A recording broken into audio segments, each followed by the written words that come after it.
Hello friends, welcome to our YouTube channel. और आज की इस वीडियो में हम बात करने वाले हैं परफेक्ट कंटिन्यूअस टेंस के बारे में। तो पिछले कुछ वीडियो में हमने बात किया था इंडेफिनिट, परफेक्ट और कंटिन्यूअस टेंस के बारे में। तो अगर अभी तक आपने उस वीडियो को नहीं देखा तो सबसे पहले उस वीडियो को देख लें, जिससे इस वीडियो को समझने में आसानी होगी। तो बढ़ते हैं वीडियो की ओर, बात करते हैं परफेक्ट कंटिन्यूअस टेंस के बारे में। तो जो भी सेंटेंस परफेक्ट कंटिन्यूअस टेंस से बिलोंग करता है उसमें टाइम का हमेशा यूज होता है। तो टाइम का यूज होता है तो जब हम इसका इंग्लिश मीनिंग निकालते हैं तो उसके लिए हम यूज करते हैं सिंस या फॉर का। अब बात करते हैं सिंस या फॉर का यूज कब और कहाँ करेंगे।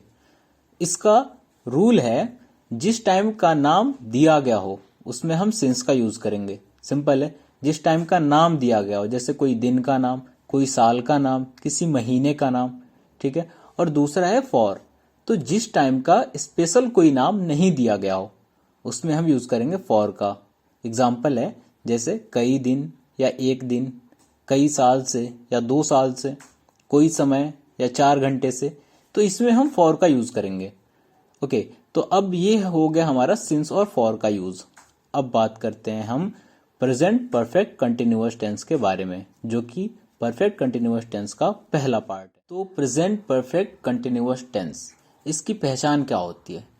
पहचान करने का सिंपल तरीका है, कोई भी सेंटेंस से रहा है, से रही हैं, से रहे हैं, ऐसे करके कोई सेंटेंस खत्म हो रहा है तो उसको हम कहेंगे कि ये sentence present perfect continuous tense का सेंटेंस है।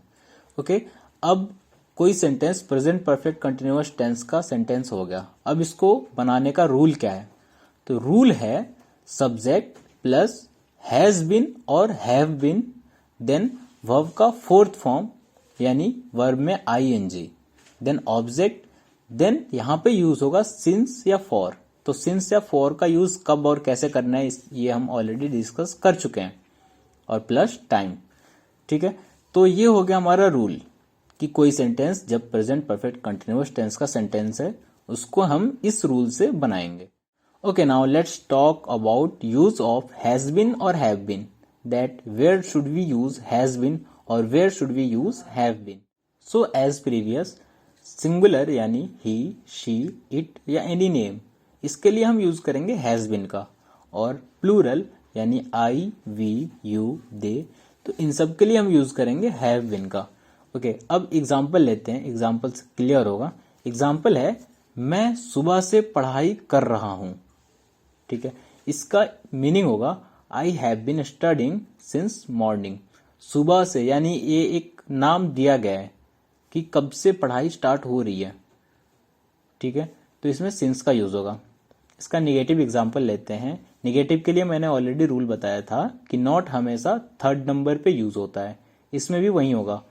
निगेटिव एग्जाम्पल होगा मैं सुबह से पढ़ाई नहीं कर रहा, I have not been studying since morning.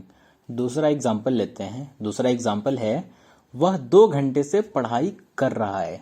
इसमें समय का कोई नाम नहीं दिया गया है, सिर्फ बताया गया है 2 घंटे से। इसका मीनिंग होगा he has been studying for 2 hours. इसमें फॉर का यूज होगा क्योंकि कोई स्पेसिफिक टाइम नहीं दिया गया है, बस बताया गया है कि वो 2 घंटे से पढ़ाई कर रहा है। इसका निगेटिव एग्जाम्पल होगा वह 2 घंटे से पढ़ाई नहीं कर रहा है। उसका इंग्लिश मीनिंग होगा he has not been studying for 2 hours. Not हमेशा थर्ड नंबर पे यूज होगा। तो अब बात करते हैं पास्ट परफेक्ट कंटिन्यूअस टेंस के बारे में, जो कि परफेक्ट कंटिन्यूअस टेंस का अगला पार्ट है।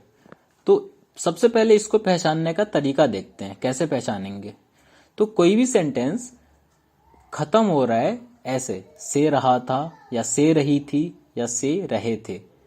ठीक है, ऐसे करके कोई सेंटेंस खत्म हो रहा है तो हम कहेंगे कि ये sentence past perfect continuous tense का सेंटेंस है। अब इसका रूल देखते हैं।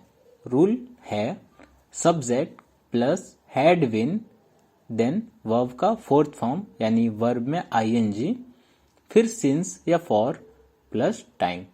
तो एक यहाँ पे झंझट नहीं है कि हम हैज बीन या हैव बीन उसके लिए देखना पड़ता था कि कब कहाँ कैसे यूज करना है। यहाँ पे सिंपल है हैड बीन। ओके, अब एग्जाम्पल लेते हैं। एग्जाम्पल है मैं 2 बजे से पढ़ाई कर रहा था। तो अब यहाँ पे एक चीज़ मैं मेंशन करना चाहता हूँ कि जब मैं कह रहा था परफेक्ट कंटिन्यूअस टेंस के पहचानने के तरीके के बारे में, तो वहाँ पे मैंने कहा था कि जो भी सेंटेंस परफेक्ट कंटिन्यूअस टेंस से बिलोंग करते हैं उनमें टाइम का यूज़ होगा। तो सेंटेंस बनाते टाइम हम ये ज़रूर ध्यान देंगे कि जो सेंटेंस है हमारे पास उसमें टाइम का यूज़ हो रहा है कि नहीं हो रहा है। तो हमारी एग्जाम्पल में हो रहा है, तो ये कंटिन्यूअस टेंस का सेंटेंस है। और पास्ट परफेक्ट कंटिन्यूअस टेंस की पहचान करने का जो तरीका था वो इसमें मिल रहा है, तो ये पास्ट परफेक्ट कंटिन्यूअस टेंस का सेंटेंस है। तो इसका मीनिंग होगा I had been studying since 2 o'clock। यहाँ 2 बजे से टाइम का नाम दिया गया है, तो इसमें सिंस का यूज करेंगे। इसके नेगेटिव एग्जाम्पल के बारे में बात करते हैं। नेगेटिव एग्जाम्पल है मैं 2 बजे से पढ़ाई नहीं कर रहा था, तो नॉट हमेशा थर्ड नंबर पे। I had not been yesterday since 2 o'clock, ये नेगेटिव एग्जाम्पल हो गया। दूसरे एग्जाम्पल का बात करते हैं। दूसरा एग्जाम्पल है वह घंटों से पढ़ाई कर रहा था। इसमें टाइम का नाम नहीं दिया गया है, तो इसको हम बनाएंगे he had been studying for hours. इसमें टाइम का कोई नाम नहीं दिया गया है, तो हम यहाँ पे फॉर का यूज करेंगे। इसके निगेटिव एग्जाम्पल का बात करते हैं, वो है वह घंटों से पढ़ाई नहीं कर रहा था। इसका मीनिंग होगा he had not been studying for hours. Not हमेशा थर्ड नंबर पे। तो परफेक्ट कंटिन्यूअस टेंस का लास्ट टाइप है फ्यूचर परफेक्ट कंटिन्यूअस टेंस। इसको पहचानने का तरीका है कोई भी सेंटेंस से रहा होगा, से रही होगी या से रहे होंगे, कोई सेंटेंस ऐसे खत्म हो रहा है तो हम कह सकते हैं कि ये sentence future perfect continuous tense का सेंटेंस है। पहचानने का तरीका सब में सेम ही है, बस ये पहचानना है कि प्रेजेंट में है या पास्ट में है या फ्यूचर में है। बाकी परफेक्ट कंटिन्यूअस तो पहचान में आ ही जाएंगे। अब इसका रूल देखते हैं। रूल है subject plus will have been plus verb का फोर्थ फॉर्म यानी वर्ब में I N G, then object, then since या फॉर, फिर प्लस टाइम। पहले हम शैल और विल का यूज करते थे, बट अब हमेशा हम विल का ही यूज करते हैं। एग्जाम्पल है वह सुबह से खेल रहा होगा। इसका मीनिंग होगा he will have been playing since morning. Sentence को समझेंगे अच्छे से कि ये कौन से टेंस से बिलोंग करता है, उसके बाद मीनिंग बनाएंगे। इसका निगेटिव एग्जाम्पल लेते हैं। निगेटिव एग्जाम्पल है वह सुबह से नहीं खेल रहा होगा। नॉट हमेशा थर्ड नंबर पे। He will not have been playing since morning. Simple. दूसरे एग्जाम्पल का बात करते हैं। दूसरा एग्जाम्पल है हम घंटों से पढ़ रहे होंगे। ठीक है, पहले हम सेंटेंस को समझेंगे अच्छे से। हम घंटों से, इसमें हम फॉर का यूज करेंगे क्योंकि टाइम का कोई नाम नहीं दिया गया है, कोई स्पेसिफिक नाम नहीं है इसका। इसका मीनिंग होगा we will have been studying for hours. So that's all for today. इसमें फॉर का use. If you found this video helpful, so please hit the like button and do subscribe our YouTube channel. Because of it, you will never going to miss any update from our channel. Again, if you didn't watch our previous videos, so you can click on the videos appearing now and watch all the tense related videos. Again, thanks a lot that you are here till now. Thank you.